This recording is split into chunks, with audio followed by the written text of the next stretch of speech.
so I'm actually not Beth Ross. One of our 5 co-presenters had flight delays and is at the airport right now. So I am going to present Beth's slides, which I've seen twice, so I'm winging it. So be kind. And then I have a section later that I did. So there are 5 of us. We've split it up. We're each going to talk for 10 to 12 minutes on a different aspect of using Twitter. And hopefully there will be someone for everyone, from someone who doesn't have a Twitter account and is thinking about starting one and wants to know maybe why they should, to people who've been using it for a while and are looking for some new tips. So I'm Rebecca Heisman, but right now I'm pretending to be Beth Ross.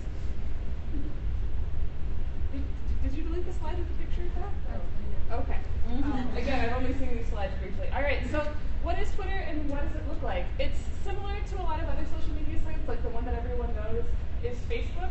But if you're like me, you mostly use Facebook to connect with people that you already know in real life, your real life friends, whereas Twitter is really great for networking and meeting new people, making connections, meeting new collaborators. So this is what it looks like when you log into Twitter for the first time, and we have sort of a series of screenshots to go through some of the parts on the screen. This isn't that different from Facebook because when you log in, you see a feed of things that have been posted by people that you follow.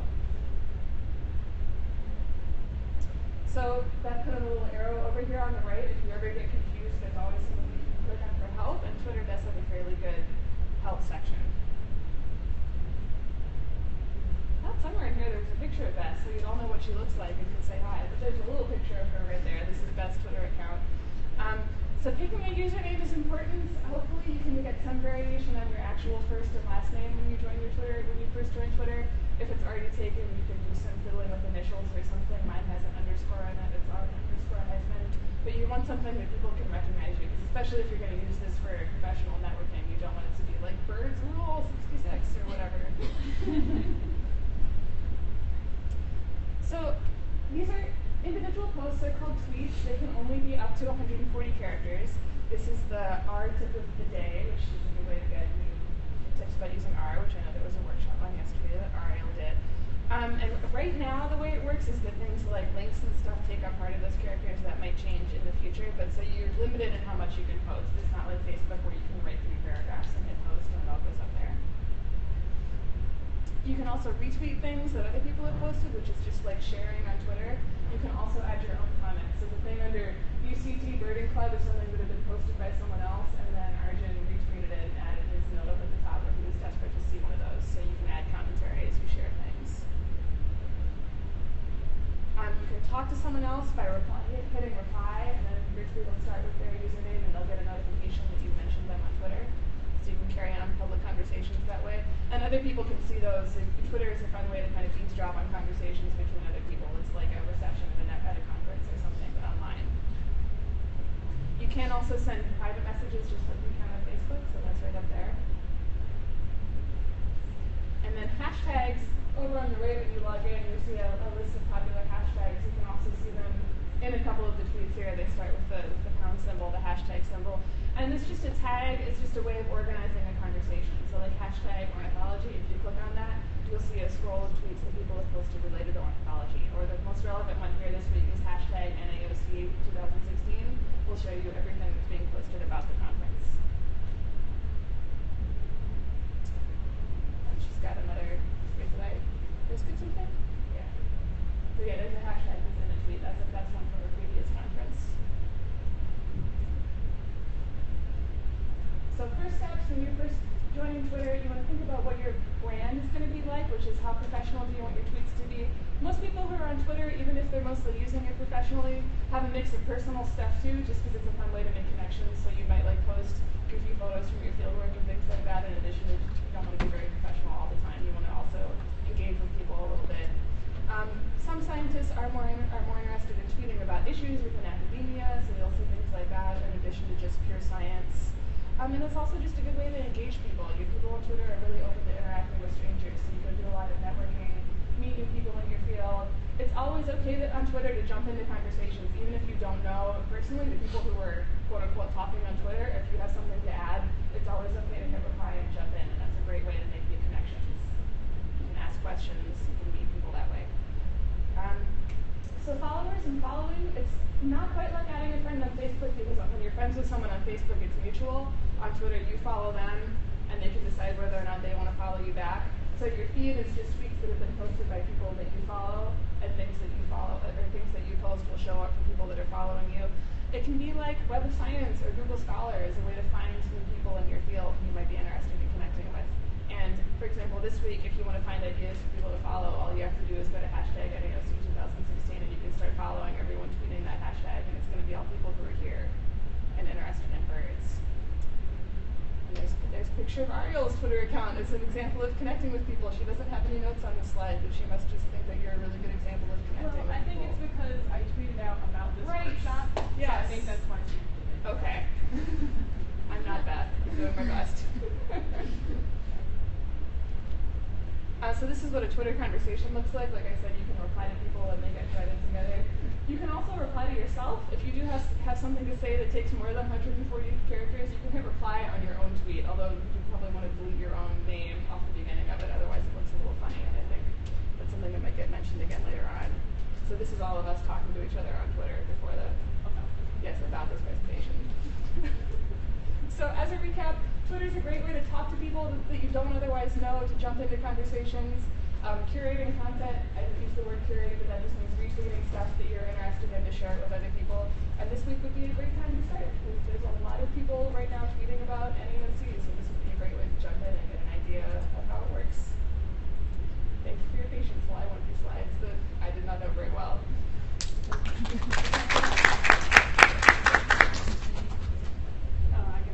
Okay. Yeah. So we're going to kind of go through all these talks, and we're going to have a big chunk of time for Q&A at the end. Yeah. So you guys are aware. Did you use the microphone? The AC is... Oh, I'm sorry. You could have interrupted me to tell me.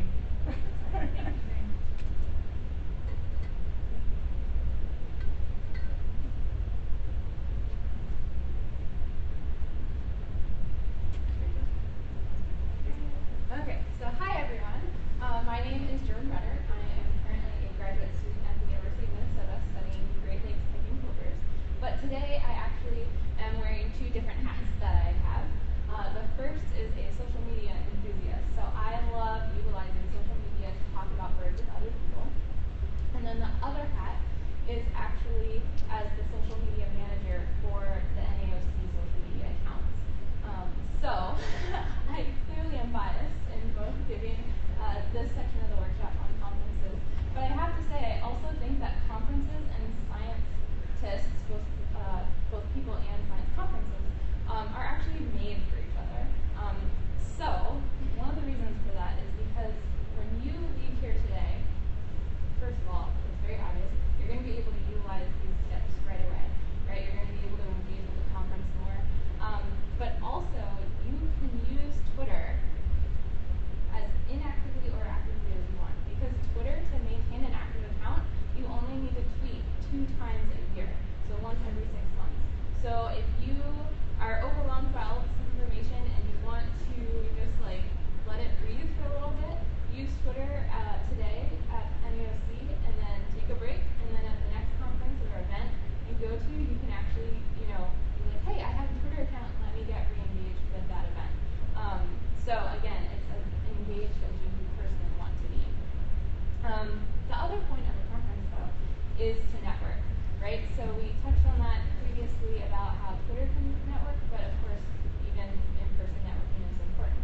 So one of the things, and this, I'll get to the actual conference reading tips in a second, that I want to share is just remember your presence, both the lasting impression that you give that person, but also your digital presence.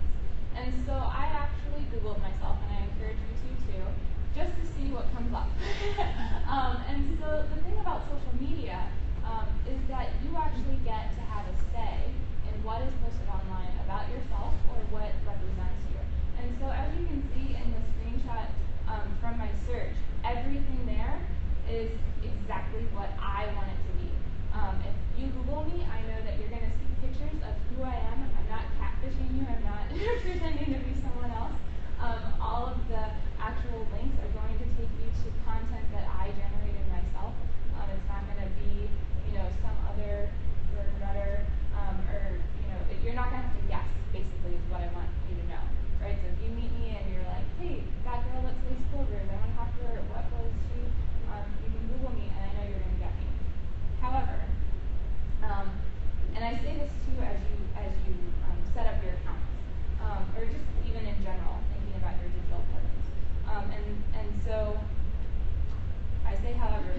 people have very common names. And so I actually asked a person in the audience previously, and I got their consent to Google their name. And so there's a Nicole Wood in the audience, which is a very common name. And so as you can see, you get a smorgasbord of responses. All of the pictures are different.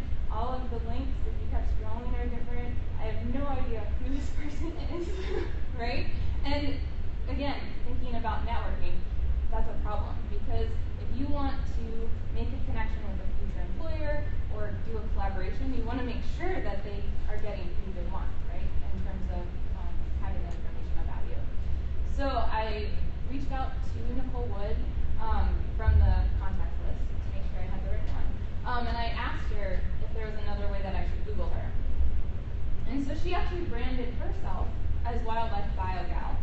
And so when I Googled that, just like my own personal search, everything that came up was for that one person, for the Nicole Wood that I was looking for. So just keep that in mind as you move forward in both just generating any internet content, but then also realizing that by being on social media, that will help bring you personally to the top of a Google search. So the other thing in setting up your account that I want to emphasize is your profile picture. So I actually included on the left 4 profile pictures that I have used in the past, and as you can see, one is of a rock. Like that is nothing. That's very sentimental for me from my undergrad. But you can't tell who I am. You know, if you didn't know me previously to this conference and you wanted to connect with me in person, you know, I'd have to tell you what I was wearing or something. You have no idea. However, on the picture on the right, my face is very clear. You can tell who I am. This is my current profile picture actually across all of my social media platforms. So just be thoughtful if you are going to use this for a professional setting. And don't forget, you can always change out your profile picture. It's not like one forever. So especially for, say, an event where you want people to be easy to identify you. Just be conscientious. And so this actually is all tied in to the app. So if you haven't downloaded the free NAOC conference app, I highly encourage you to. I know that comes across sounding biased, but even even if it wasn't me, it's an incredible tool that we now have for this week. And so you can actually link up your social media profiles. You can create a profile on the app without having social media, so please don't be discouraged or hesitant. And it's actually creating its own little mini social media by letting you network and share information directly with other in-person attendees. So I highly encourage you to check it out. I'm not going to spend too much time in terms of the nitty-gritty details, but if you have questions, please don't hesitate to ask later. Okay, so now for the actual conference meeting. A lot of people get concerned about what the ratio of posts per day should be, and I want you to not hold back. You should, if you only want to post 1 time a day, that's great. If you want to post hundreds of times a day, that's great too. Because Twitter has a scrolling feed, that means that each post has a half-life of like a second. Which I know I probably sound like a teenage girl there, but it's true, right? You just have so much content that you're always scrolling through. So if you are posting during a symposium talk that you're attending, like make sure that you commentate it if you feel comfortable. If you just want to post that you're making lots of friends and having a good time at NAOC, that's great too. Again, all of this should be whatever you are comfortable with, but in terms of actual posting, don't hesitate about the number of posts. And it's actually better when you have a lot of short posts because they're usually clear. You're not trying to jam-pack them with too many ideas or too many complicated thoughts. And you can actually, as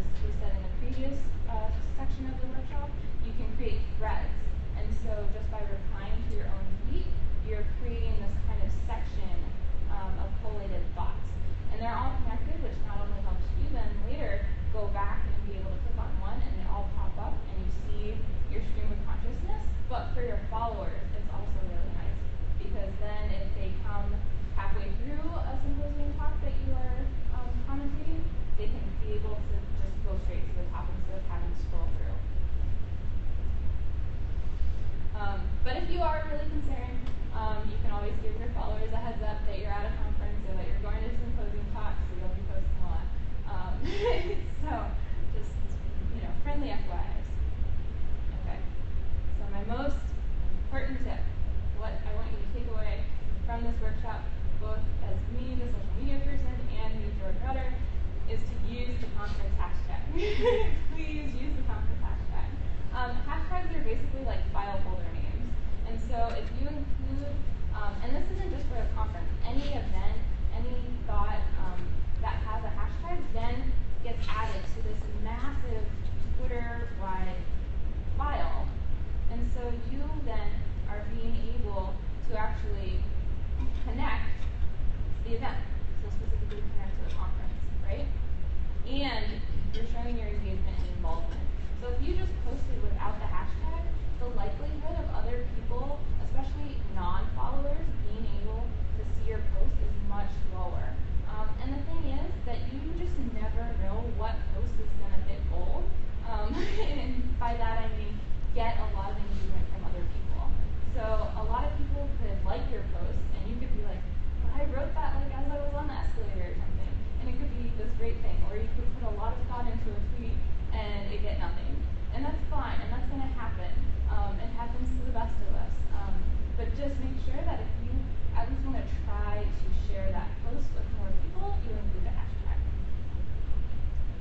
So again, just remember that because the whole point is networking, you want that exposure. You want to be able to share your post with other people. And then also, using a hashtag is sometimes better than actually tagging the conference handle. And because the handle, that goes directly to the conference, and so only people that might be following you and the conference can see it. There's a lot of technicalities about who can see it, but if you include the hashtag, it's open to everyone. So if you have a specific question, like why isn't the Wi-Fi working, or where can I get something, and you want to ask the conference and AOC specifically, use the handle. But otherwise, I highly encourage you to use the hashtag. Okay. So I have to admit that something I thought about recently, or didn't think about until recently, was how, because you have this visual medium that is actually available at any point, tweeting can actually be conscientious for other people. So whether that is people that have additional needs, just in terms of having that visual element and no time pressure, but it also helps people that just can't be here in person. So you're actually being very thoughtful in terms of helping spread the conference or any event that you're going to, and helping everyone be included in the conversation that is happening.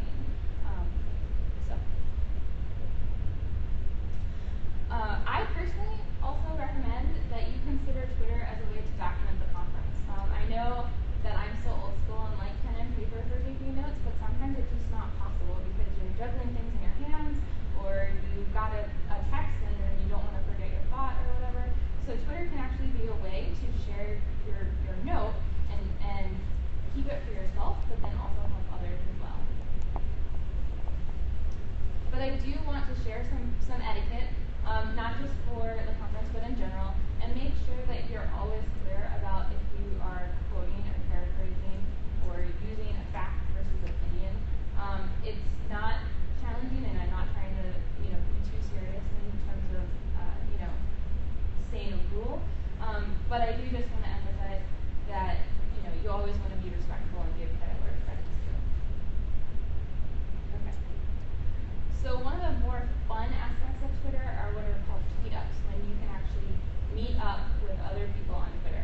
And so if you are on Twitter and you actually reach out to people and gather their handles, you then have the ability to stay in touch with them. Maybe not as intensely as you would like your best friend, but you can actually reach out to them later and say, like, I'm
free game for social media. So if you want to post 24/7 while you're here about everything you see in here, you can. If you want to take pictures around the hotel and post them on social media, you can. There's very few restrictions, and the restrictions are you have to get consent from the presenter if you want to actually take pictures or take video of their talk, which that's pretty standard, right? You want to make sure everything's okay. And then two is that if people opt out, if they say, I don't want this posted on social media, whether it's their talk or a picture of them or an idea or anything like that, that's okay, and that they're respectful of that. So does that make sense to everyone? So the majority of people are going to be okay with social media, and then if you don't want to be on social media, you opt out. And you make that publicized for yourself. That is not a role of NAOC. Okay? Yeah. Can you remind us what the signal is that somebody has opted out of pictures? I think it's supposed to go on our presentation. Yeah.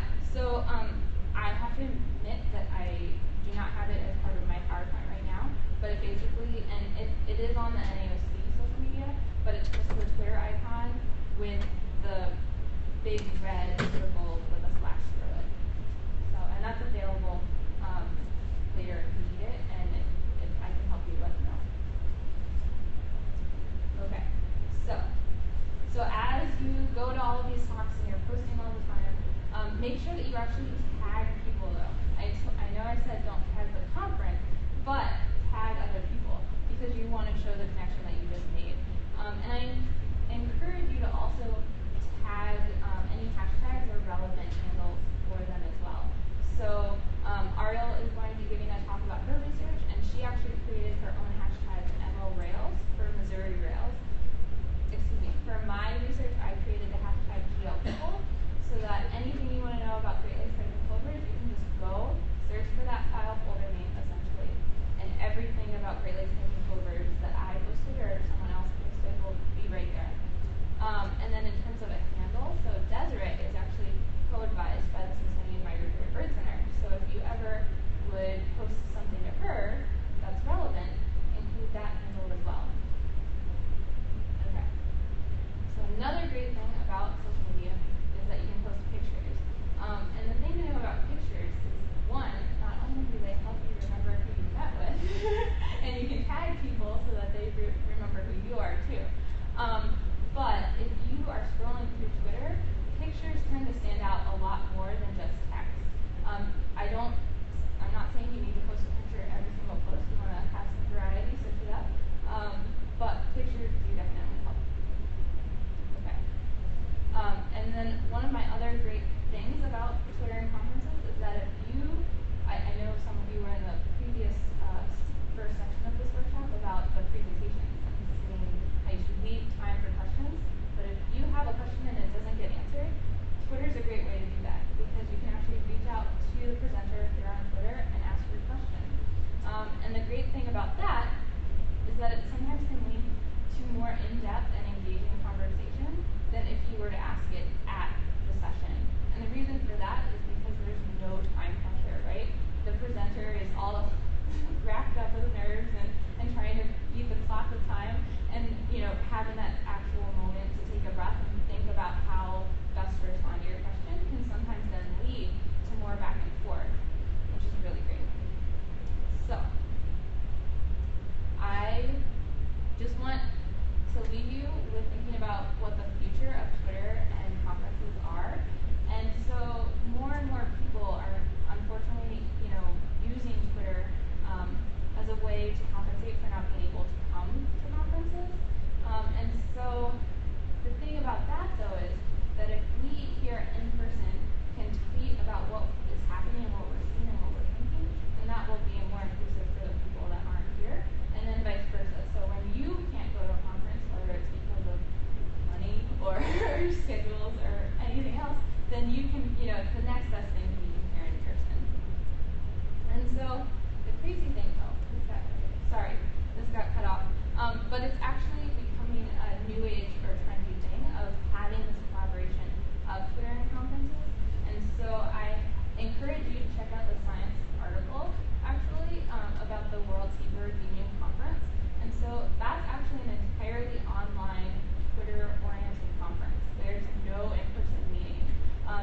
submit an abstract, you still get a time slot to talk about your research, but it's all on Twitter. And it's crazy how you see all of these people from around the world that are actually engaging and talking about what's happening with seabirds today. And so, again, unfortunately, the part got cut off, but hopefully during the Q&A I can fill that up if you're interested. I have a URL to the science article directly. But just again, just thinking about, using technology as a tool, as something that we can utilize, especially since it's free, and not being so scared of it. Just making the best of it. So, with that, I just want to thank you and happy to be.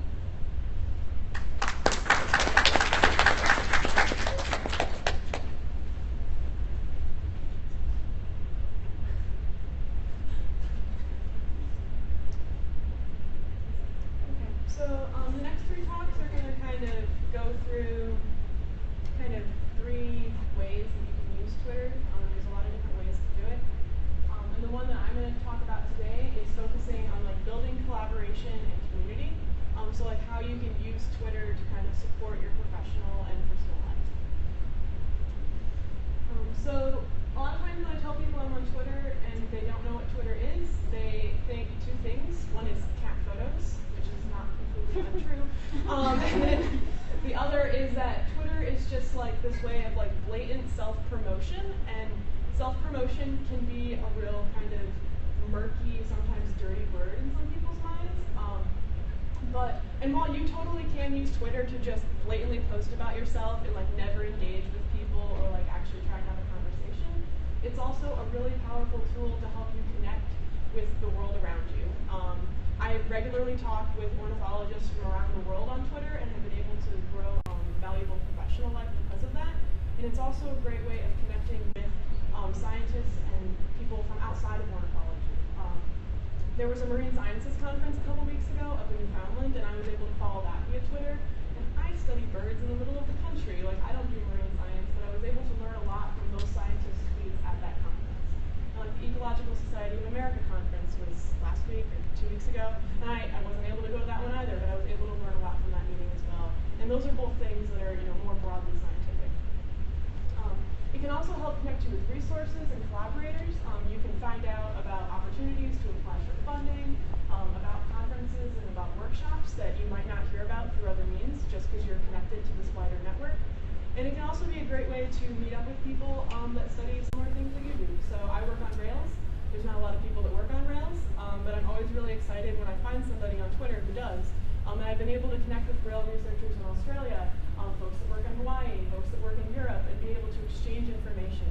Because a lot of the challenges that we have when we study Rails are pretty universal because they're really hard to detect. So it's good that we're not all just reinventing the wheel all around the world. We can actually talk about those challenges. It can help connect you with science writers and people who might be interested in helping you spread the word about your science to the broader scientific community, which is really exciting. I have a science writer who's going to be coming out in the field with me this fall, and she's going to try and write up an article about my research for a magazine, which is really exciting. And as scientists, I think that we should all be trying to help make our work relevant to the public, so that can be a good way of doing that since a lot of us don't necessarily have the skill set to write those pieces ourselves. It's a good way to connect with those people. It can also be a great way to help us fit our work into the bigger picture. So like I study like wetland management and rails and migration, but there's obviously a much bigger world out there, and so being on Twitter and talking to people has kind of helped me visualize where I fit within that larger scientific world. So how do you go about kind of developing this community on Twitter? It takes a little bit of time, so I've been on Twitter for about 4 years now, and I was on Twitter for probably about a year until I really felt like there was like a real community around it. Though I think starting to use Twitter at something like a conference would probably help accelerate that process because you can kind of get to know people a little bit better. And there are a couple folks who have put together lists of like people in ornithology, so you can kind of get a head start and like follow a bunch of bird people. If that's your thing, which if you're here, it's probably your thing. And that community can lead to a lot of benefits like formal and informal mentoring. Like I'm working on some postdoc fellowship applications right now, and I've been able to reach out to folks that I've known on Twitter for several years, some of which I've never actually met in person, and ask them if they were willing to give me some input on my postdoc Also get kind of some informal mentoring about, like big life choices, like challenges that you face as a student. We all face different ones. And it can be good to find somebody who, has gone through the same challenge or is in a job that maybe you're interested in having someday, and you want to see how do they overcome the challenges of getting to that position. And it can also be a really great way to connect with new collaborators. And I'll talk about that more. So Twitter can lead to things with real measurable career consequences, like publications. This is usually when most people start perking up. They're like, oh, publications from Twitter, that's pretty cool. So the way that this can happen is, Twitter is basically just another way of networking. So it's just another way of connecting with people, the same way you'll connect with people here at NEOC, the same way you'll connect with people at your university or your place of work. So you get introduced to people who do similar work. So I've been connected with people who work with Rails and we're working on some projects, or people who do complementary work. I'm looking on trying to get some ecotoxicology stuff added into part of my project, and I've been able to connect with people who already have that skill set to bring them into my project so that I don't have to reinvent the ecotoxicology wheel. I've been able to connect with those people via Twitter. You can also find access to data sets and sources of data that might be more difficult to come about otherwise. Some of the stuff I'm presenting tomorrow in my talk is part of the data set that I got because I'm on Twitter and I talked about how I needed to find some data, and somebody's like, well, I have it. Would you like to work on this together? And so we are. And it's also nice, to find people that care about what you care about. I spend a lot of time trying to work within science to raise awareness about why unpaid internships are really, really bad for diversity in science. And so I've been able to connect with people and have some really interesting conversations about, what are the challenges related to that and all of those kind of things. So we've been able to have those conversations on Twitter and have them with people from all over the world, which has been really cool. So I'm just going to give you some examples of publications that have come out of my time on Twitter. So my first is the editorial that Alex Fine and I published in the Wildlife Society Bulletin last year about why volunteer positions are really bad for wildlife ecology. So that started as a blog post that I wrote. And I didn't realize at the time that Alex had also written a similar blog post about a year earlier. And we both got together and decided that we wanted to try and take those blog posts, put them together in a slightly more concise form, because sometimes blogs get a little rambling, and submit it to Wildlife Society Bulletin. So that came out last November. I also have more of a real paper, so I think it turned out pretty awesome. So I tweeted about my irritation that Rails are so poorly studied, but there's actually quite a bit of data out there, but a lot of it is in filing cabinets, whether that be hard drives or physical filing cabinets. And so I was talking about that, and Mike Polito, who's now at LSU, he's like, well, I have this senior thesis from this student 5 years ago, and he's never published it. Do you want to work on it? I was like, yes I would. And so that came out earlier this year. And Stephen Greer, who's a professor up in Canada, he recently put out a blog post talking about population modeling, and now we're talking about working on some simulations to examine this questioning he has related to that blog post. So it can be really easy, just kind of following conversations people are having or talking about your interests to be connected with these different kind of sources. This is not supposed to be all about me though. I'm not an anomaly. A lot of people have had this kind of success. A couple of weeks ago, I talked to a bunch of different people on Twitter about, what are the benefits have they received from it, and got a pretty wide range of things from people who have multiple papers or other kind of products like R packages or grants. So some people are currently on NSF-funded multi-year projects with people that they met through Twitter, which is pretty amazing. So there's a lot of things that can come about by that.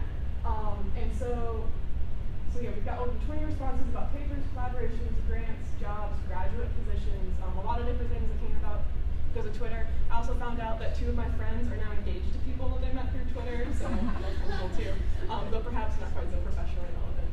But it's a great way to connect with people in a lot of different ways. One thing that also came out of that conversation was kind of some people's negative experiences. So if you spent any time on the internet, you know that not everyone on the internet is a wonderful person, or at least they don't show their wonderful side when they're on the internet. So some people have been turned down for jobs because Twitter provided documentation that they cared about an issue, and often those issues are related to diversity or some kind of discrimination. So that's a consequence. That's a consequence that I'm personally okay with because I really care about diversity issues, but it's something to be aware of. when you put things on Twitter, everyone can read it, including your future employers. So if you don't want them to know that you care about something, it shouldn't be on the internet. Some people have concerns about how to tweet as an employee of like a federal or a state agency or an organization. And that's still kind of a developing area because most of these organizations don't really have policies related around like how their employees can tweet.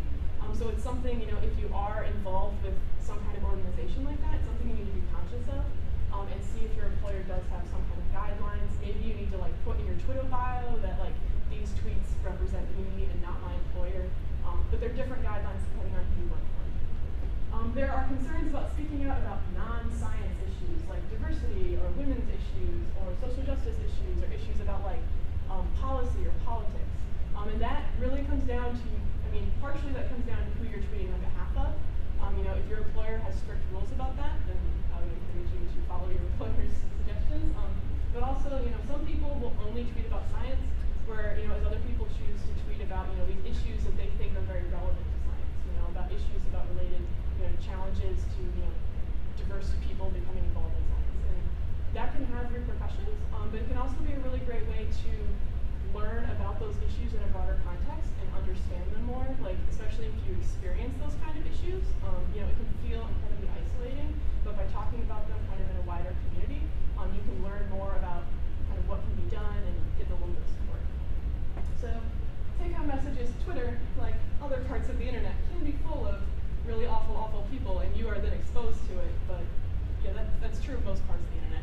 It also exposes you to a really wide range of really wonderful people, great ways of networking, collaborating, and forming really great friendships, meeting all of the people that I'm here teaching with today. I think I met all of you originally via Twitter. So it's a really, really great platform, but like most things in the world that involve the internet, it needs to be done with a little bit of caution.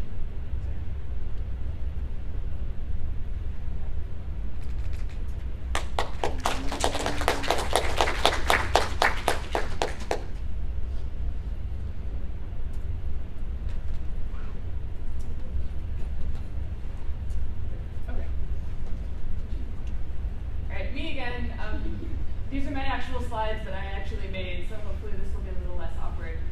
So I'm Rebecca Heisman. On Twitter, I'm R_Heisman because R Heisman without the underscore was already taken. And I'm going to be talking a little bit about journals and societies and other professional organizations that you can connect with on Twitter and what I've learned from doing that sort of work that might apply to you. Does anyone in here, well, first of all, who in here is already on Twitter, already has a Twitter account? Do any of you follow the Auk and the Condor, the two journals? Yeah, a couple of you? That's me. I run those accounts. So anytime you follow a society or a journal or an organization, there is an actual human being on the other end of that. Unlike my, well, there should be four, there's only three here, co-presenters, I'm not an ornithologist. I have some ornithology background, but what I do for a living now is I'm a freelance science writer and science communications person. And one of the hats that I wear is I do communications work for the Auk and the Condor. Part of that is running their Twitter accounts. So I'm going to be sharing a little bit about what I've learned from doing that, how you can connect with journals and societies on Twitter to build your community, and also how what I've learned might apply to you. Let's see. All right. So I don't actually use the Twitter website as itself to run these two accounts. I use a service called TweetDeck.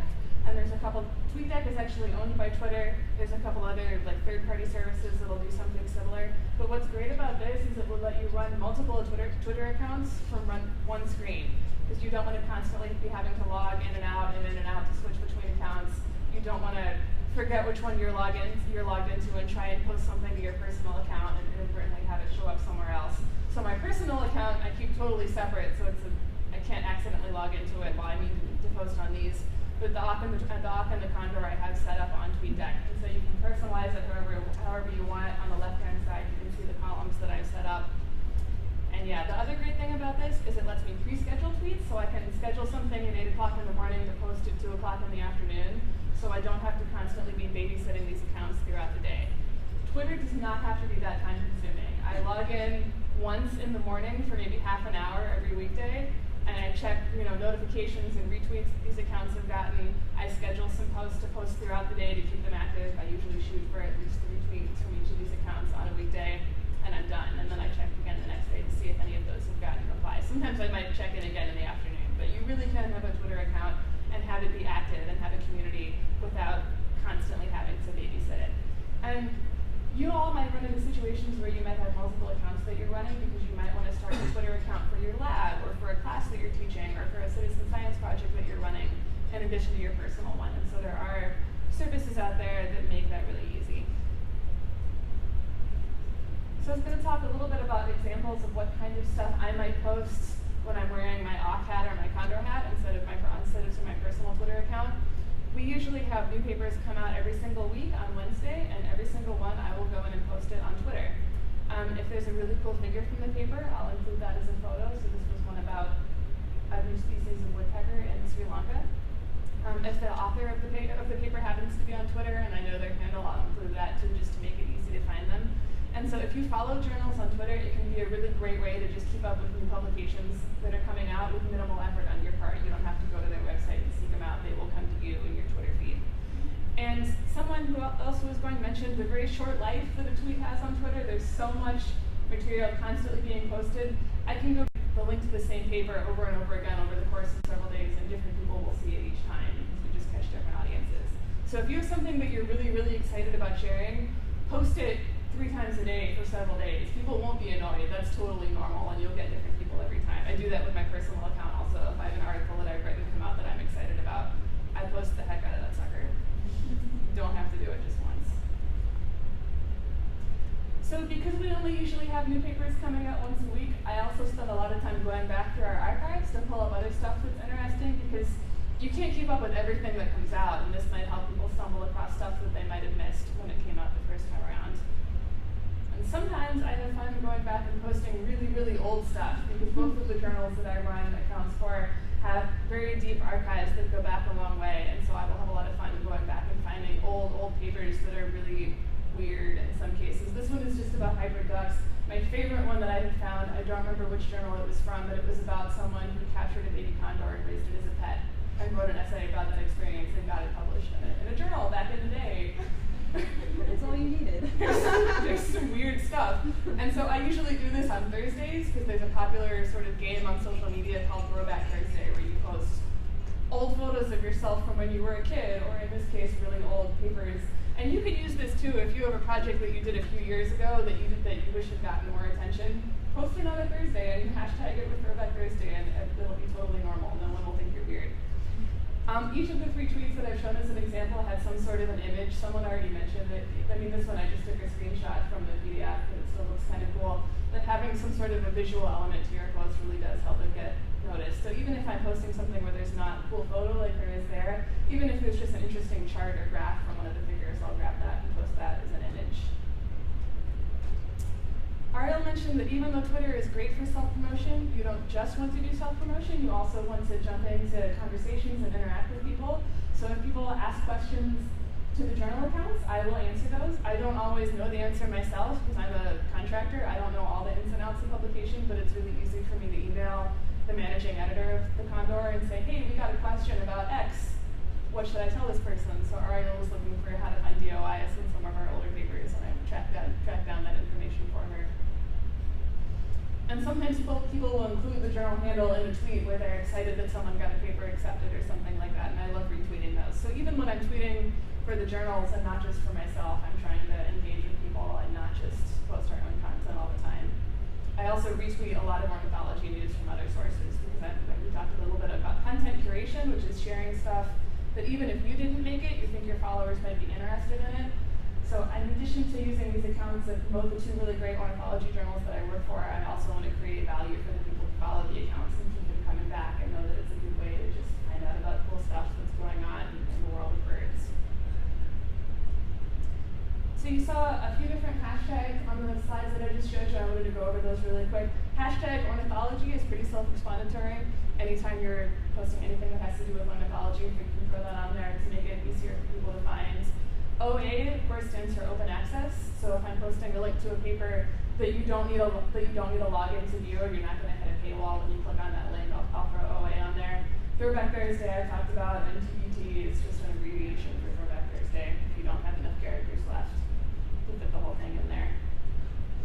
You do, when you're using hashtags, You don't want to go too crazy. You usually only want to use 1 or 2 in a tweet, otherwise it starts to get a little goofy. You'll see people who hashtag every word in their tweet. Don't do that. Who here knows what altmetric is?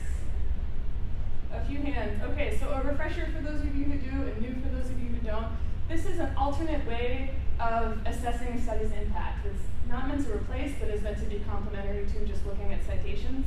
And so it's a service that uses an algorithm to come up with a numeric score based on, for a paper, based on things like how many times has it been mentioned on social media? Has it been discussed on blogs? Has it been cited on Wikipedia? Has it been mentioned in the mainstream media? So they use a lot of stuff like that. They come up with a score, and it's a way of looking at the broader splash that a paper makes online in addition to just how many citations it gets. And people are starting to pay attention to it.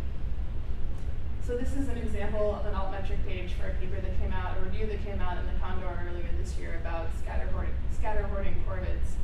And the altmetric score for this paper is 118. And you can see down below that that puts it in the top 5% of all papers that are scored on altmetric, and a lot of that is just from Twitter. So this is an absolutely objective way of showing that, yes, if you tweet about your paper, you are going to get it in front of a whole lot of eyeballs. It shows down on the bottom left there. I don't know how well you can read it, but it says it was picked up by 4 news outlets. I think it was actually more than that. Altmetric doesn't find everything. 67 tweeters, and you can actually, through this website, find some information about the demographics of the people who were tweeting about a paper and what they're interested in, things like that. But papers in the Occam Condor often tend to have higher than average altmetric scores, and I think a lot of it is because we are active about promoting them on Twitter. There are a lot of journals and societies on Twitter, not just the 2 that I run. There's examples of some more on here. The IBIS account, BOU, is run by Steve Dudley, who's in the room right now. He's kind of the king of ornithology on Twitter. We all learned from him. These vary a lot in how active they are. So a lot of them are run by volunteers who don't have time to get on there every day. So in some cases, if you have a question about how to submit to a journal or the journal or journal policy, Twitter is not always going to be the best way to ask that. Even if they do have an account, you want to look and make sure that they do actually post regularly and look like they answer people. If you have a question about the Occam Condor, sure, tweet it at the account and I'll see it, but that's not necessarily the case with all of these. But this is just a great way to start finding more ornithology content and connecting with research that's coming out all around the world. And it was Twitter lists were mentioned briefly. In addition to who you follow on Twitter, you can create lists to follow. So this is totally subjective. This is not meant to be an exhaustive list of people in ornithology on Twitter. I just put together a really quickly just a list of about 30 people who are active in ornithology and who tweet a lot. So if you're just starting on Twitter and you're trying to figure out who to follow, this is a list that you can go to, and I can put it back up on the end for people who are interested and want to write down that URL to check out later. That's all. We'll have time for questions at the end.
I started my Twitter account under my username DL Narango. I tweet as myself. I also very occasionally tweet under the SMBC username, and I communicate regularly with the person that organizes that account. So first of all, if you're interested in public outreach, why should you use Twitter? And the most important thing I think is that it encourages a really wide, diverse readership. When I looked back, I've been on Twitter for 2 years. I have about 800 followers, and it's not too shabby, you know. But I've been really encouraged by just how many different kind of people are following me. Not just scientists. I have birders, gardeners, naturalists, K-12 educators, environmental educators, media, NGOs, all kinds of different people that I might not normally be able to communicate with in traditional outreach roles. I also think that Twitter is a really great way of sharing findings extremely quickly, and it's faster and more satisfying than the traditional publishing process for the general public. And so we all know scientists are slow.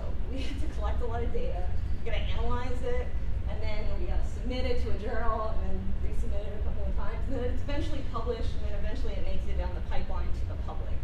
And my experiences with my participants and with the public is that's just not fast enough, and it's not satisfying. And so we can keep the public and also citizen scientists up to date on our progress with our research, and not just the eventual concrete results, but just like interesting things that they might want to hear about. So here at the NEOC, I'm giving a talk about nestling diet in chickadees. But as I was collecting my data, I could provide really cool photos of chickadees eating things and showing people what kind of food items that they were eating in their backyard.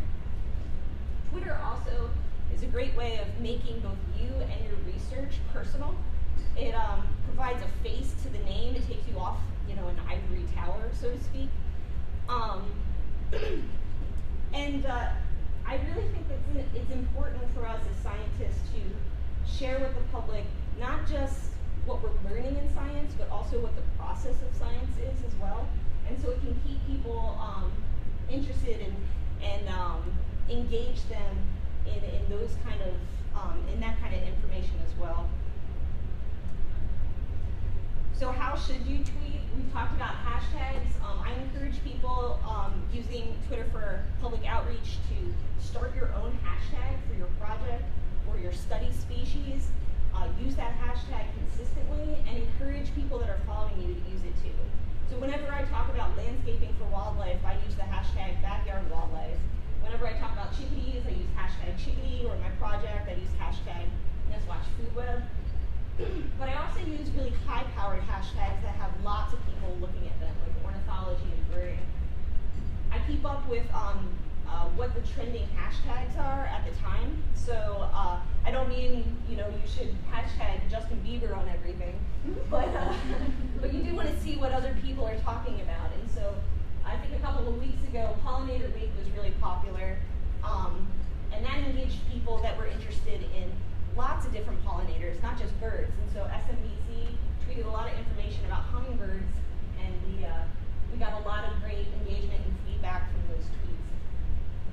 If you're not sure which hashtags are useful, which ones are active and which ones are dormant, you can use websites like hashtags.org, and there's some other ones out there to see just how popular one is and see which ones you might want to include.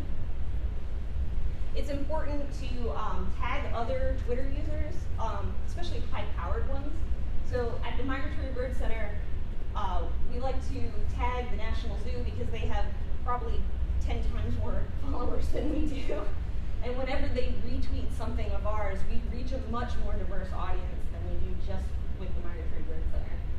And so that can be really powerful. And most importantly, be interactive.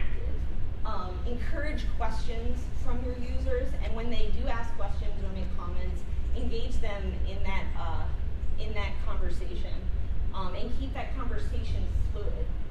Because for a lot of people in the public, this is their one opportunity to interact with a scientist in a personal way.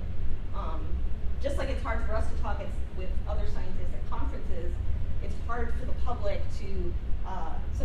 think they can't talk to scientists about science, and we can show them in Twitter that that's not the case. So here's some examples of some people that are doing a really good job at using Twitter for public outreach. There's Michelle LaRue. She uses the hashtag cougar or not, and every Friday, I think it's Friday, she tweets a camera trap photo, and she encourages her followers to guess whether it's a cougar or not. It's a really fun way for her to keep a constant engagement with the public, and it's really eye-opening to see just how bad people are at identifying cougars, including myself. David Steen is a herpetologist, and he's really keen to educate people about venomous snakes and encourage them to not kill every snake that they see in their backyard. He uses the hashtag WildID for his for identification requests, and he's done a really great job at changing people's minds about snakes and showing just how beautiful they are.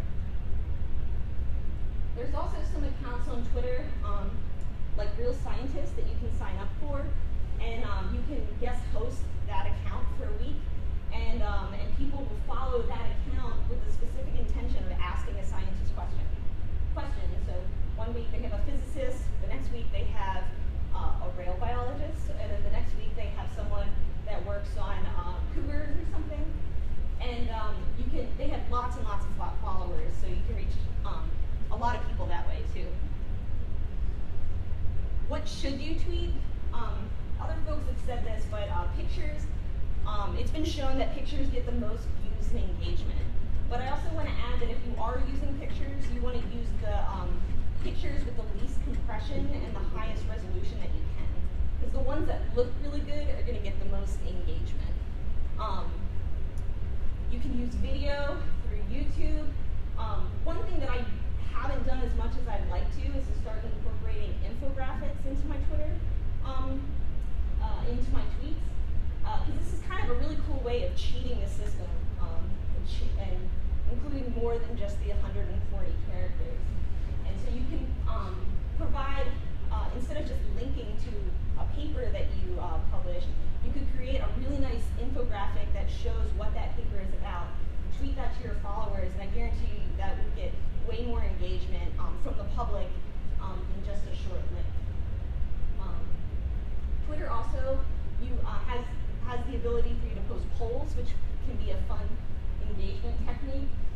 GIFs, so movable images, are a nice way of showing movement of animals, like migration of birds, or changes over space and time. Memes are really popular. If you use humor, people tend to engage with that a lot.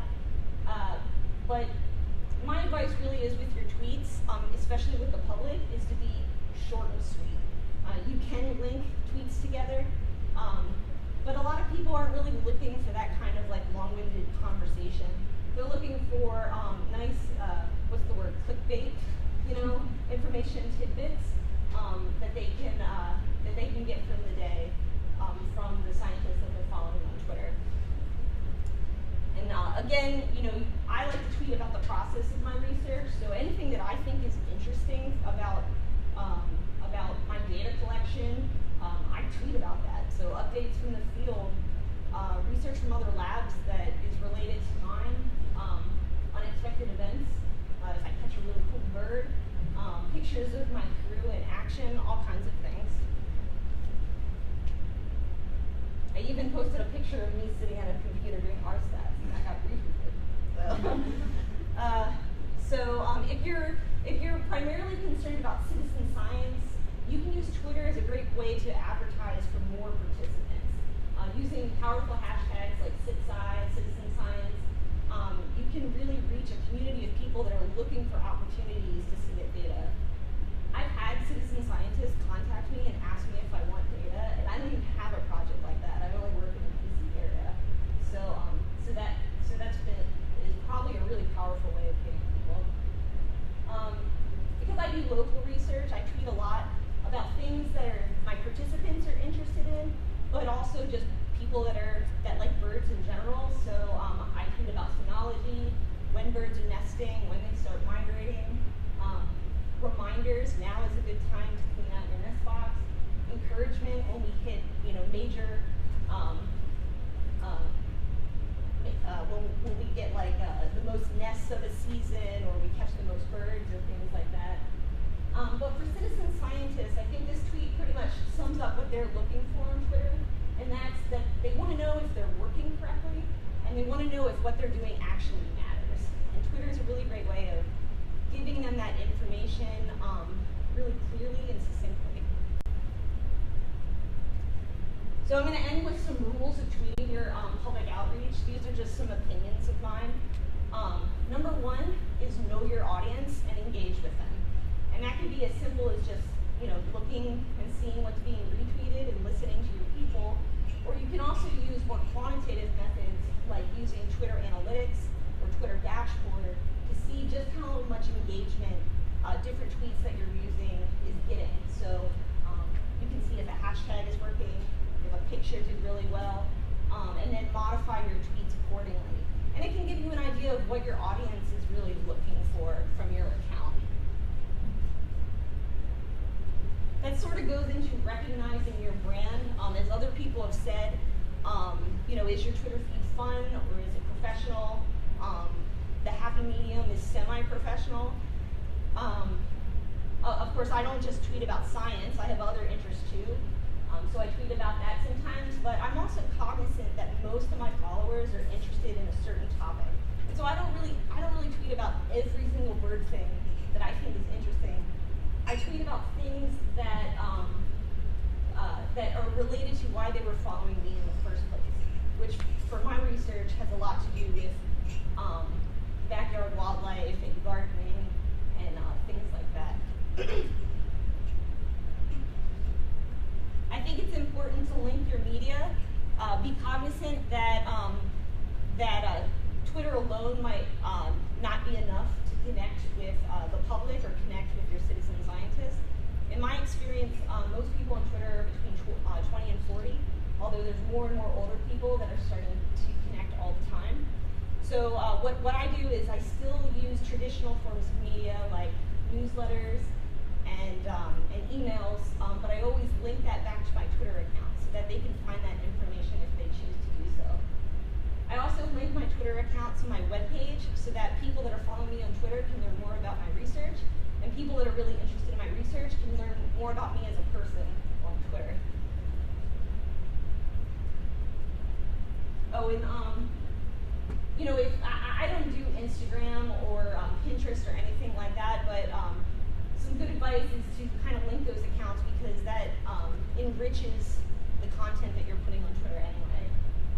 So having a YouTube account, you can link to all the videos that you post through Twitter, or the pictures that you're posting in Instagram.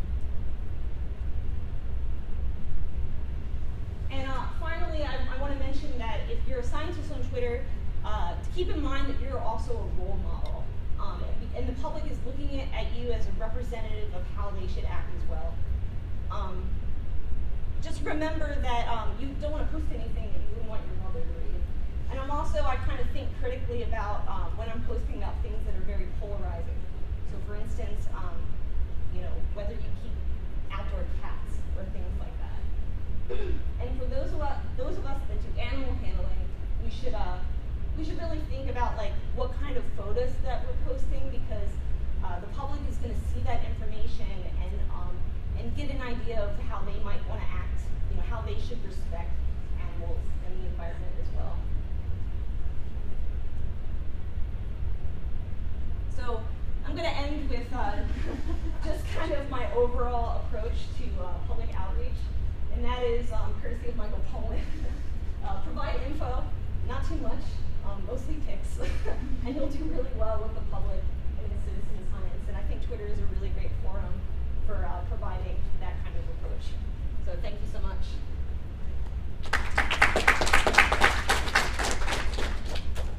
So I guess if anybody has any questions about any of the topics that we covered today, or just Twitter in general, now would be a good time to ask. So I don't yet have a Twitter account, but after the talk sounds I can start one. And my question is for everybody. If you know something that you're interested to reply.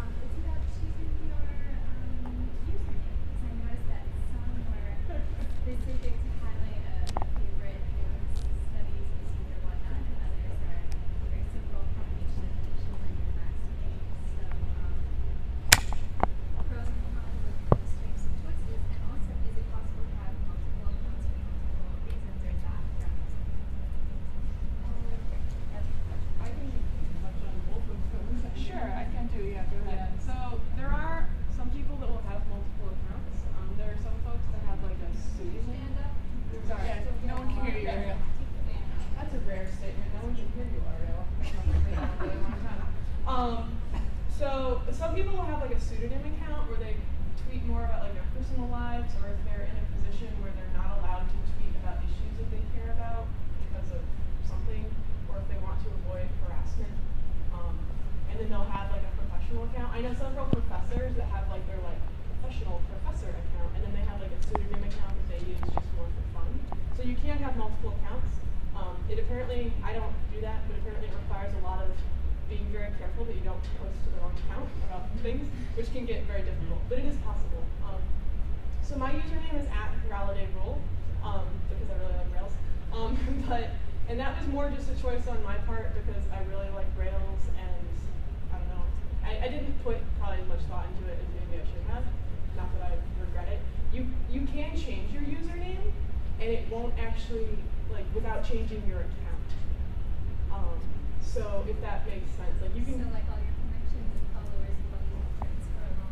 Yeah. So you can just like go in and change it, and then people when they try and tweet at you might get a little confused at first because if they use your old username, it won't connect, but the actual account stays the same. I've been told that I'm like limiting myself because at some point in the future I will more than likely not work on Rails, but I really don't think it's going to bother me. I don't think it's going to bother me to have a username related to that, but it is something to consider. I just want to add also, from my perspective, I chose my name because I wanted people to know me and to be able to find me. And it kind of, especially with working with people, you know, my participants have told me that having a relationship with me as a person kind of encourages them to submit more data because they feel not responsible. Yeah, they're invested in me as a person, and so I think it's cool when people use like different weird usernames if they have to. But I think that's, you know, you're kind of, I don't want to say we're celebrities, but in some ways we are, and so we're not. I'm saying that in a weird way. For the public, if they want to find you, it's a great way. So I wanted, just real quick, I wanted to mention about changing your username. It does change the URL of your Twitter account also, because the twitter.com/your username is where people can find you. So you do have to be careful that if you have any links to your Twitter account, you go and change those, or else they're just going to be dead. They're not going to lead anywhere. Probably shouldn't change your username all the time. Well, okay, but related to that, I got married a year ago, and since my Twitter account is my actual name, and I changed my last name when I got married, and I had already done some writing under my maiden name, I did change my Twitter account to reflect my new name. But what I did was I actually did create a new account because I changed. Well, I changed my username on my original Twitter account to my username, but then I created a new account in which I claimed my old username so that I could have just a dummy profile set up there saying, now you can find me at this new username, so that if anyone followed a link to my old one, they would still be able to find me, if that makes sense. Slightly convoluted, but it was a way to make sure that links didn't just die and lead nowhere if I happen to have my old name linked somewhere. So, Steve. Steve Dudley, BOU. Don't get too hung up about your Twitter handle. Because what they say is fine, but all your dashboards and Twitter and TweetDeck and Hootsuite, all the things that you're going to use are sophisticated enough for you to either use your Twitter handle on a search or your name. So I can search for Rebecca, just start typing Rebecca Heisman and it'll come up. Or I could put Raladay in, it'll come up, or Oriel and it'll come up. So they're sophisticated. So don't get hung up, just choose something that you're happy with. Yeah, and probably the most important thing is just choosing well for whether you're going to use it privately or professionally. That's probably the best advice I can give you. Which I think goes back to how, you know, we said, like, don't do, like, Crazy Bird Girl, like, 66 or something. You know, like, that. I think that's why having your name, it's just kind of a default, like, safe and professional, like, even if it is a personal account, like, your friends, like, will recognize it and stuff. I think, ultimately, and I'm going to take this to, like, a little bit of an intermediate Twitter lesson right now, consider making your handle shorter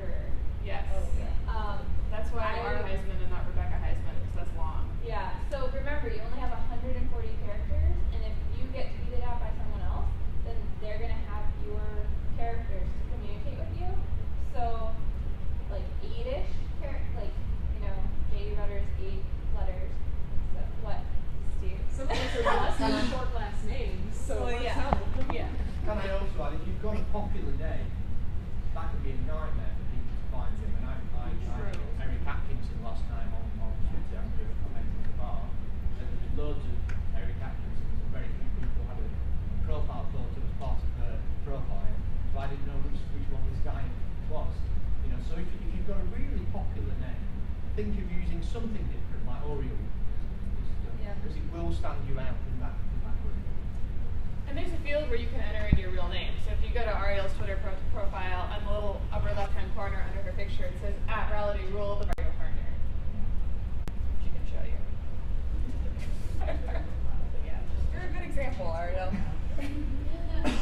You all saw, we all had screenshots of Ariel's Twitter account in our slides. Yeah, so Oh, it actually has her real name above her. yeah, so like your username is how people refer to you. It does actually have my name. Yeah. Like, people know that it's me and not @Relative. Yes. Though obviously I'm a little obsessed. She's the most Twitter famous of any of us. You're the most followers of any of us. That's true. Other questions? Someone over here had their hand up, I thought. Yeah. I'm not sure this already sort of got addressed. Something we kind of touched upon, but just about sort of how to handle the overwhelming volume of tweets and information that comes your way. For example, if you're following 1,000 something people, you're missing some enormous amount of information right now because you're talking about some. I'm sorry. You get it. That, You get it. Right. Okay. I mean, like, it's crazy because there are times when I feel like, oh my god, I can't do something because I need to be on Twitter and like getting involved, or like afterwards you go and you're like, oh my gosh, I missed all of this and I have to catch up and everything. But so some things that immediately come to mind, at least for me, are you can create lists. And so if you have key people that you don't want to miss what they post, that list. And so it's like a subset of your total feed. The other thing is, you just gotta come to terms with it. Like, there's just an element of like, no, I don't care who you are, even if you dedicate your life 24/7 to Twitter, you're gonna miss something because it's just not possible. But the thing is that you will catch more being on there than if you're not. And I'm not saying that to like, talk badly about people not on Twitter, but I'm just saying but I'm just saying if more people are on Twitter, then subscribe to newspapers now. Like, the element, I mean, this is where the scicomm, so like I consider myself a scicomm, someone that uses social media to communicate science with other people, whether that's scientists or the public, is you don't have this accredited source anymore of having a newspaper publish an article, regularly by a journalist that does all this thorough research and writes up a really thoughtful article and publishes it and you get it in your morning paper and everything. That's not happening. And even if that research is being published in journals, no offense to the journals, but like sometimes it's getting trapped in those pages because, it's written in jargon, so the public's not gonna understand that. It's expensive, like even as fellow scientists, sometimes we're like, I'm not paying for that. So how can you communicate, how can you share that science with others, no matter who they are? It's via social media. Can I just reiterate two key things that Jordan just said there? One is hashtags and the other is lists. That's all you have to remember. You can follow 8 million people, but you don't want to see all their tweets. So if you produce your lists, so you have key individuals from people that you know and trust, that you're not going to get the latest baseball scores, you're not going to get party night on Saturday from them, you're just going to get the content that you want to see. So create a list of those people and then follow the key hashtags that you're interested in.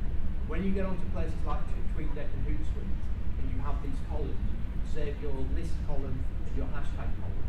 So when you've been out on holiday for a week and you've missed all of your social networking, you can just go straight to one of your lists or straight to one of your hashtags and just scroll down and catch up. It takes minutes. I mean, the thing is, So this is what's on the NAOC right now. some of the people in this room are tweeting, which is great. And apparently, yeah. So I mean, there's a lot of stuff going on. You know, like Alex Bond is like part of the council for SCO. He's not actually here, but he's tweeting about the conference because he was part of that meeting electronically. So. Oriel, can you put your dashboard in there? Yeah. Show the dashboard. Yeah, so I use TweetDeck, which is what Rebecca was talking about. And so right now I've got it set up so like this is like my general Twitter feed. This is everything from NAOC. These are my notifications. These are direct messages, and this is stuff that I've tweeted. And this column changes most weeks depending on what conference is going on. Like 2 weeks ago it was ESA. The week before that it was the Marine Sciences meeting in Newfoundland. So it looks really small on there, but on a normal computer screen it's actually beautiful. That's just the way the projector is making the text. You can customize columns however you want in TweetDeck. Like if this looks kind of overwhelming, if you were using TweetDeck, it doesn't have to be like this. If you're just starting out on Twitter and that's freaking you out, it's really okay. Does that help you a little bit though? Feel a little better?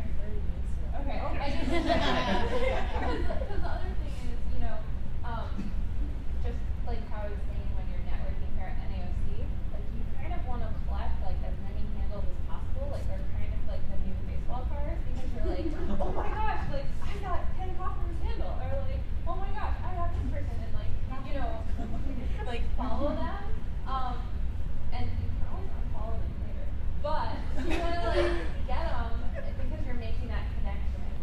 But you're like, oh well, I might want to talk to you like in 6 months, but not right now. Like I don't really care. So that's where your list will help. And like, no, this is like my family list, like my mom, my dad. Like I gotta know what's up with them, or like, you know, this is what's happening in the ornithology world. Like I don't know. But you can also get really like super obsessive and organized. So Right, that was sort of the follow-up question then. It's like, do you sort of, you know, in the same way as, for example, reading tables of contents from journals, do you try to set aside specific amounts of time during your day? Like, I'm going to browse this list or whatnot and try to take a look at this. I think it's more about just on the element. keeping.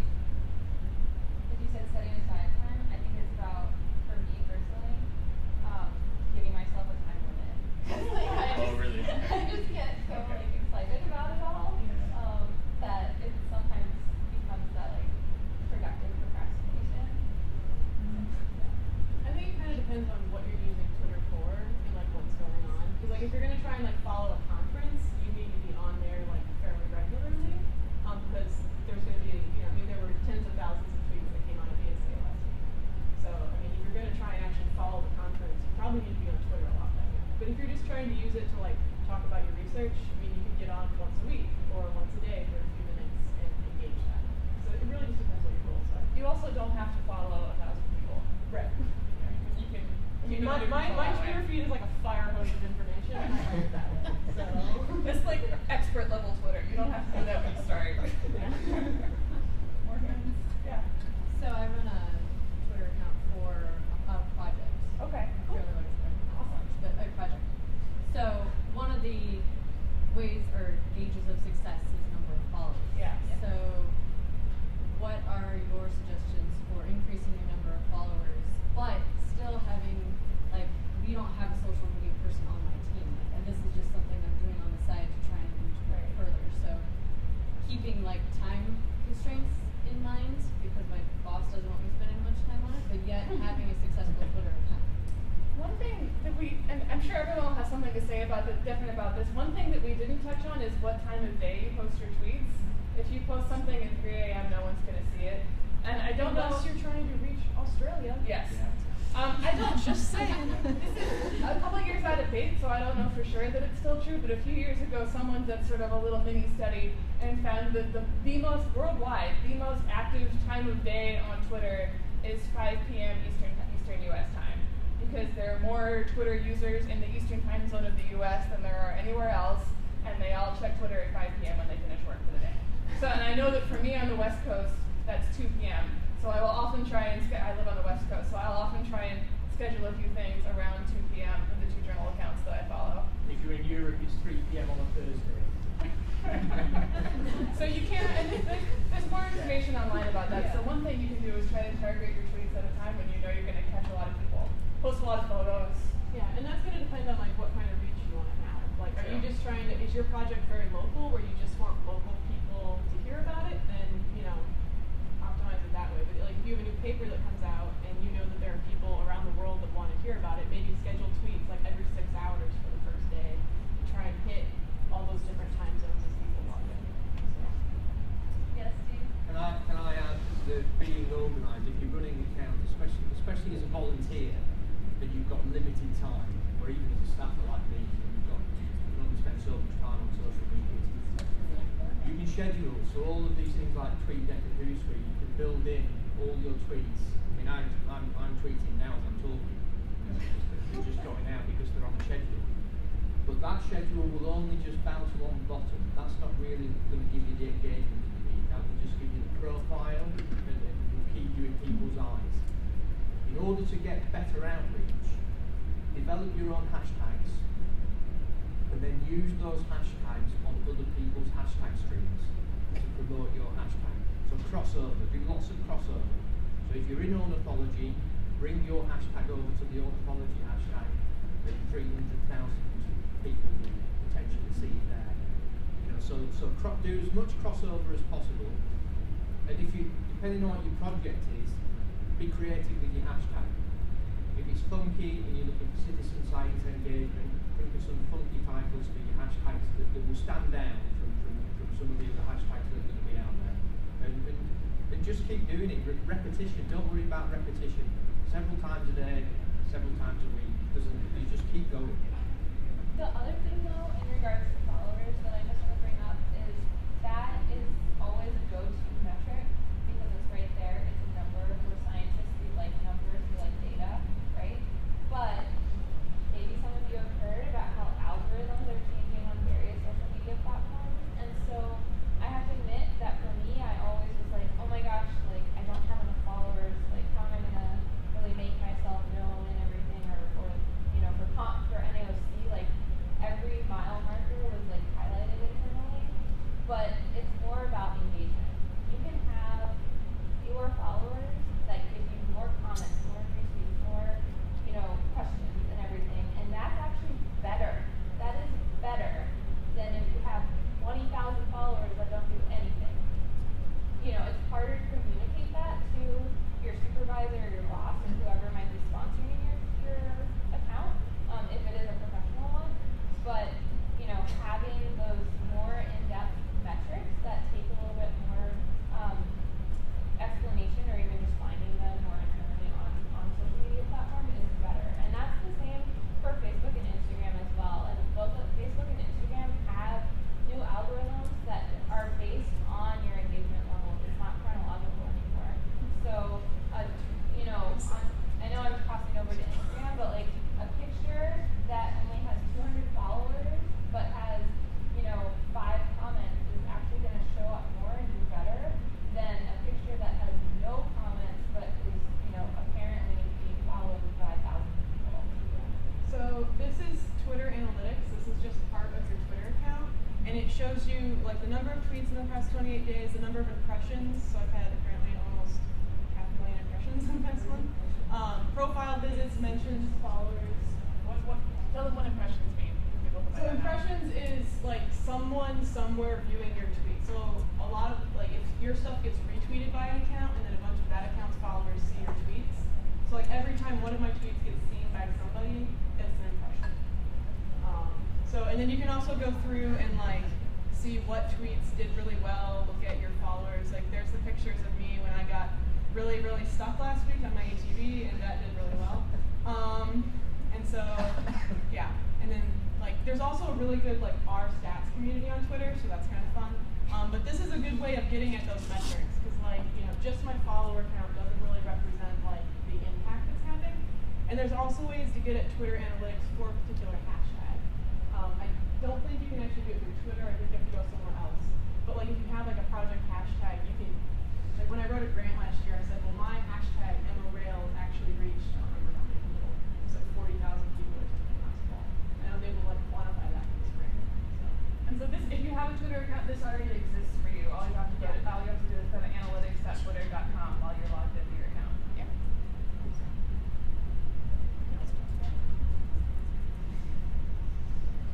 Yeah, so, two quick things. One is I'm gonna make a snarky comment because I just hatched it. Now I understand why my graduate students have taken so long to write their thesis. Well, to be fair, I mean, I'm Public outreach is in my head because I know itself, one of them right? is a blog and another's on Facebook and another's telling me why my master's student isn't writing her master's thesis because she's always on Facebook. So I thought, she's always on Facebook too. She's always on Facebook, but never mind. So that's just from a person from another century, right? But like, if your students were out giving presentations about their work all the time to the Audubon Society, would you be upset about that? Because I see science communication on Twitter as another form of talking to the public. Just as like my snarky comment back. I do outreach. We do a lot of outreach. Yeah. We do a huge amount. And we do a lot of personal outreach. Because I work with pros, I have to ask a lot of permission to reply to a tweet. Right. There is an opportunity for outreach there among else. Definitely. Including investigating the legal system. What do we mean by fall out of country? That would be challenging. But my other one is beyond the snarkiness, that little snarky thing, because I actually do see this as a huge problem of people not being able to control it. Like, you're in the field, you're doing this, I do not want to see this stuff on a smartphone, under those circumstances. That's just one of these things. Right. And there are circumstances where it's not And appropriate, so and that's training people is going to be a huge component of what you don't do. My undergraduates but then take that, toss that comment. So I've had a Twitter account for a long time, but after the mission started a couple years ago, I haven't used it. So is that just dead? I mean, it still recognizes it, and it still recognizes my password, but it doesn't,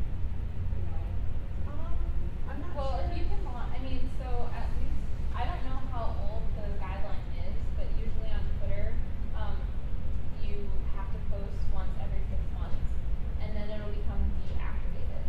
So you can reactivate it after some period of time. And the thing is that so that's like the formal liberal answer, and that would just need some finessing, like personally for your account. But it also kind of applies though to how I was saying, like if you make an account and you only use it for conferences, your account in the eyes of more active users will become dead in that lull, and then you'll like be brought back to life and very active, and then like go back into hibernation and like and that's totally fine. You just want to make sure that your account though is still like connected in the way that you want it to be. Yeah, I mean, it's weird. I mean, there's the followers that are totally random. There hasn't been anything to follow, and I'm telling you, really old, like 6 years, 7 years. So there was nothing that was going on at conferences or things like that. Would I just be better to start over? It's totally up to you. I mean, on the one hand, because things have changed so much, like you could use it as an opportunity to start new and fresh and make it more of what you want and everything. But if it's easier for you, then you can try, reactivating accounts. Yeah, just to kind of jump on that, there are ways for you to be able to tell how active your users are. There are different programs out there that you can use for that. And so if I see a user hasn't done anything in 6 months, I'm probably going to unfollow them. And so you can use those to kind of help manage how much influx there is, but you also have to think too, if you're someone who's not using your account a lot, you're going to have people like me who all of a sudden are just going to stop following you because you haven't been active, because I can see how active you have been. So.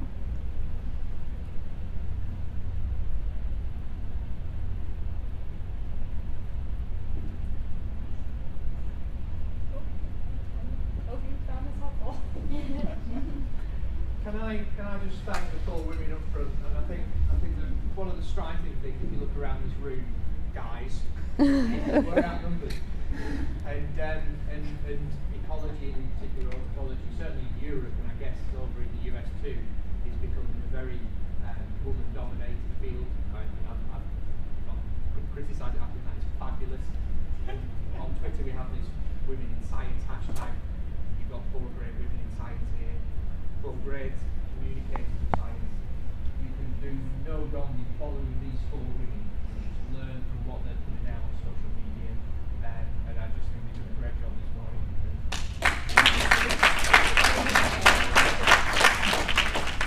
And if they don't mind me plugging my poster tomorrow, I'm going to. Oh, yes. You should check that out. I've got a poster called How Social Are Ornithologists.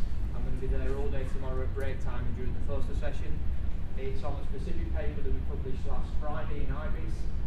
But please come and talk to me about anything at all to do with social media, our metrics, Twitter, Facebook, blogging.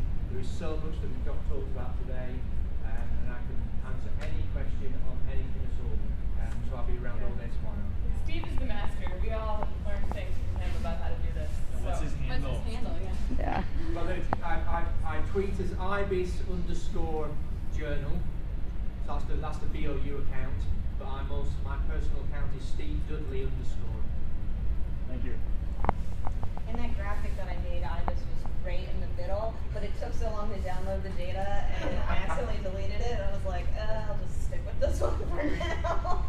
But it's one of the reasons. With the old ornithology account on Twitter, which is we're only 5 years old on Twitter, but we tweet more tweets than any other account on Twitter. We're not BOU or IBIS centric. We publish everything. Yes. IBIS is a really good one to follow for a lot of really good bird stuff. You should follow the Auk and the Condor too. But maybe all 3. But yeah, I mean, if you guys have questions throughout the week, if you're like trying to figure out how Twitter works over the next couple days, I think we're all pretty comfortable with having folks come up and ask questions. The Auk and Condor have a booth, which I will be at on and off all week, so I should be fairly easy to find if you want to pick my brain about science communication. And Nicole Wood over here has been periscoping our whole talk, so it's going to be available online if you want to like. Wave hi, everyone. You guys are all live right now. So. Yeah, and you should also follow Nicole on Twitter. She does really, really cool scicomm bits. So she's wildlife bio gal. And lastly, another self-promotion. Sorry, but want to learn. I've done a lot of blogs on social media. So if you find the BOU website and just type in social media, you'll get about 20 blogs. Yes. Right from Twitter basics through to search engine optimization, using pictures on Twitter, blogging for scientists, the whole works. It's all on there. Yep. Um, You can master. Something we might want to do, I don't know if you guys are all cool with it, but maybe we can just afterwards just come up and we'll just all start sharing Twitter handles and we can get everyone connected that way. So. Oh well, but yeah, sure. We can do that.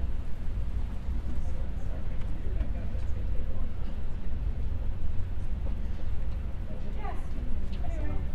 I'm tweeting a lot of the comments. Just find the hashtag.